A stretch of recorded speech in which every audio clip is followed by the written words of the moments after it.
Hello!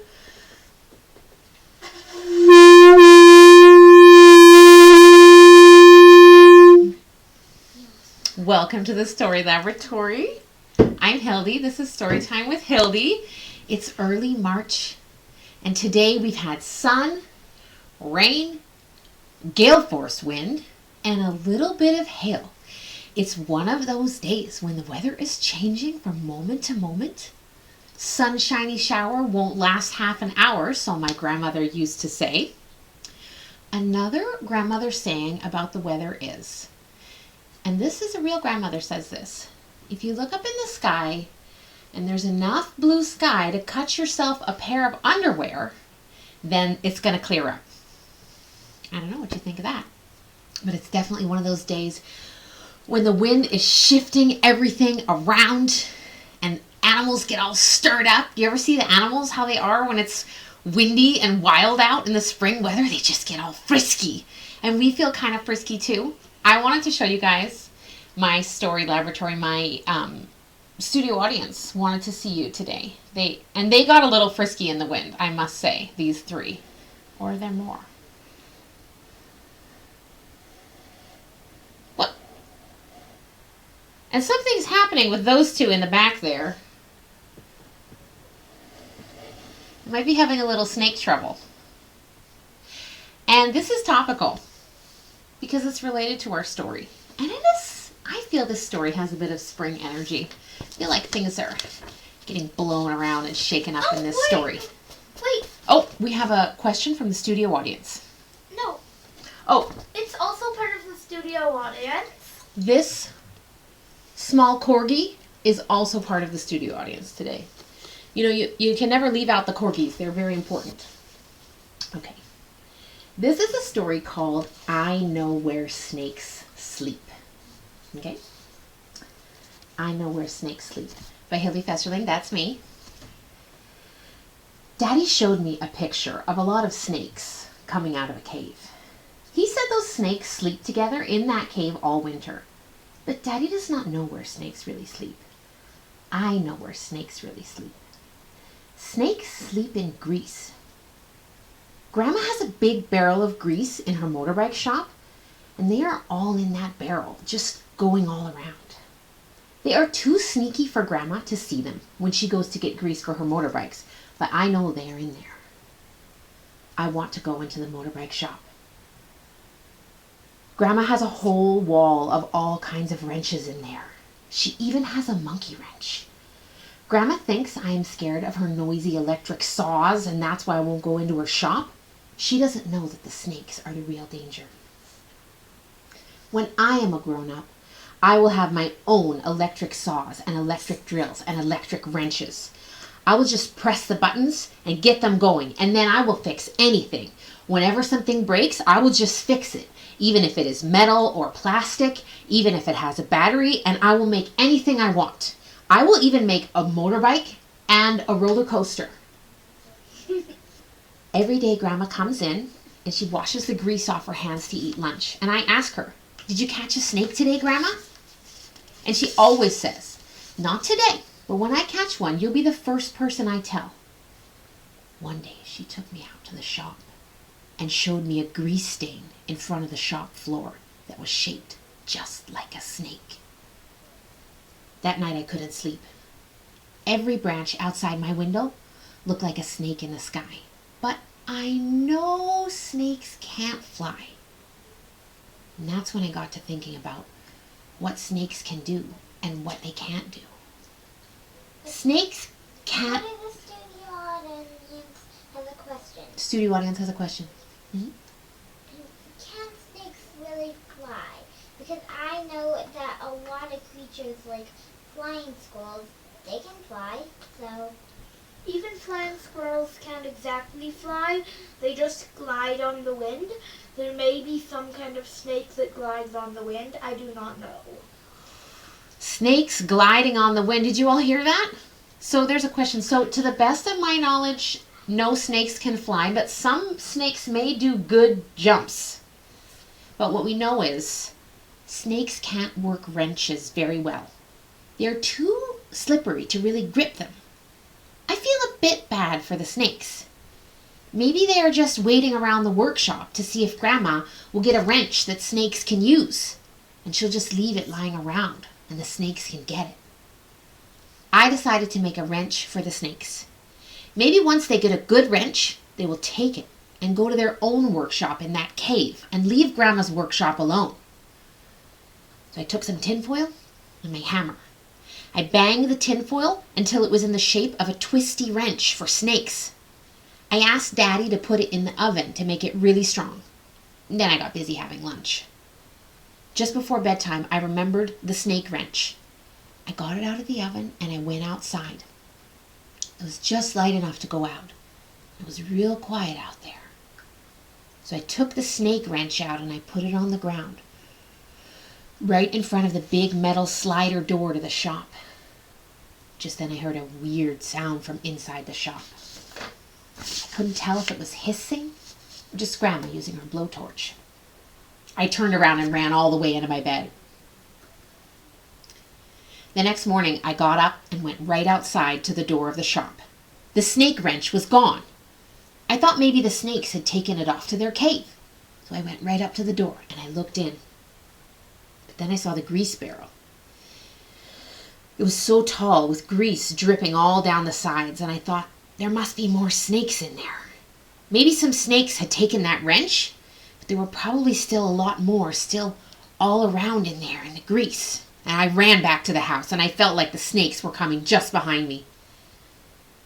Then I remembered that sometimes you need different sizes of wrenches, because I needed to use 2 different wrenches that time I took all the bolts off my scooter. So I got some more tinfoil and some more hammer, and I made a bunch of different sizes of wrenches. Also, to make things a bit better for the snakes, I put batteries inside the wrenches. Then the snakes would have fast electric wrenches, and they would never come back to Grandma's shop ever again. This time, I even put them in the oven myself, but I still got Daddy to turn it on. That night, I lined all the electric wrenches up in front of the shop. Grandma came with me, so it wasn't too scary. When I got up the next morning, I went to see if the snakes had taken the wrenches. They had. The wrenches were all gone. I was about to go in the shop when there was a terrible roaring noise from in there. I turned and ran back inside the house. I don't know what made that roar. Maybe it was just Grandma's noisy electric saws. Or motorcycles. Yeah, It is a motorcycle shop. Or it could be a motorcycle. But Or maybe it could be the snake's electric wrenches. this is exactly what we think. Maybe it was the snakes firing up all the wrenches. Maybe they hadn't left at all. Maybe they were still hiding out, just building up a giant collection of tools. Maybe all the snakes from all the caves in the whole world were going to come to Grandma's shop now, just to use the electric wrench set I made for snakes. Maybe now some big squeezer snakes, like that one there on the bed, were going to come, and the squeezer snakes would squeeze the button on Grandma's electric drill, which is the most powerful tool of them all. Now I was really scared. I decided to get out my little music box. My music box works without a battery. It has a little metal crank that plays Twinkle, Twinkle when you wind it up. I've had it ever since I was a baby, and it makes me feel good to crank it and listen to the music. I just snuggled up on the kitchen floor in my blanket, cranking up my Twinkle, Twinkle music box over and over all day, and talking with Daddy about other stuff while he cooked lunch for me and Grandma. I don't remember going to bed that night, but I do remember my dream. In the dream, I was hiding inside the grease barrel, spying on the snakes. The snakes had all their new wrenches going. They were big squeezer snakes, working the electric drills. The snakes were building their own motorbike. I watched them for a long time while they were working with all the tools in the shop. Then suddenly, I heard a loud Twinkle, Twinkle playing like a roar. What do you think it sounds like?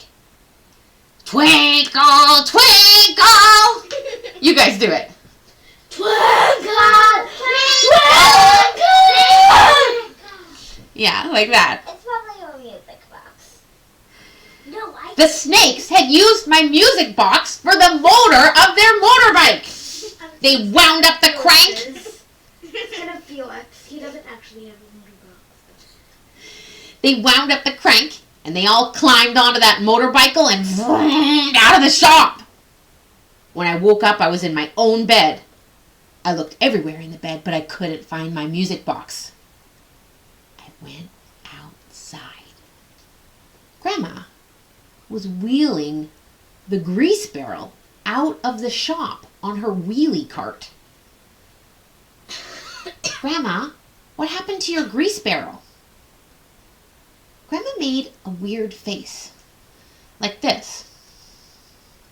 It's the darndest thing, she said. I always pour a lot of old grease into there. It never gets empty. But just now I was working on my bikes, and I heard this funny tinkling sound coming from inside the grease barrel. So I went to look inside, and it was completely empty. Bone dry, light as a feather.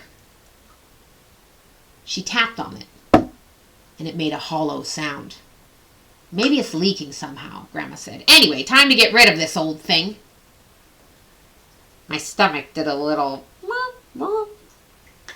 I went up and helped her drag the barrel up into the back of her pickup truck. She was right. It was empty, just like an old milk jug. When we were done, she brushed off her hands and said, "Thanks." And she started to walk back to the shop. "Grandma!" I shouted, "Grandma!" She turned around. "Grandma, I'm coming to help you in your shop today." And that's the end. Where'd the snakes go?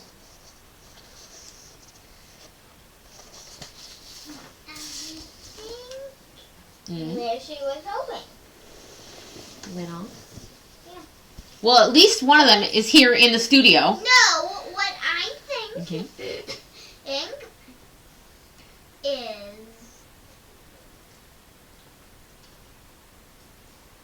they have, what I think they have done is they have built a little cabin on the side of it on the back A little of it. snake cabin on the back of the shop.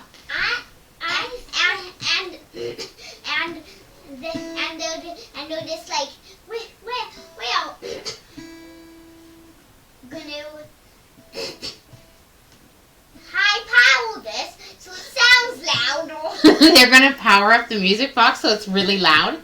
Okay, what do you think, Cora? Or something. What do you think, Cora? That they went off and made their own shop. They made their own shop in a cave? Or maybe a little motor shop and they had their own bikes and Yeah. they were all like, or maybe they went off to join the music snakes and Kibo. Oh, they went on to join those music snakes? Hey, speaking of which, definitely think they joined the music. Yeah, Let's- I definitely did. let's have one song. This feels like a spring song. Spring song to end us. Maybe you'll know this. You can sing along. I think you'll know at least the chorus by the end of the song. Were you ever in Quebec, stowing timbers on the deck, where there's a king with a golden crown, riding on a donkey? Hey ho, away we go, donkey riding, hey ho, away we go, riding on a donkey. Were you ever in Cardiff Bay, where the folks all shout, hooray! Here comes Johnny with 6 months' pay, riding on a donkey. Hey ho, away we go, donkey riding, hey ho, away we go, riding on a donkey. Here's a unicorn. Were you ever off the Horn, where it's always fine and warm, seeing the lion and the unicorn, riding on a donkey? Hey ho, away we go, donkey riding, hey ho, away we go, riding on a donkey. Chorus one more time, nice and loud, you two. Hey ho, away we go, donkey riding, hey ho, away we go, riding on a donkey. Happy early spring, everybody. See you next time.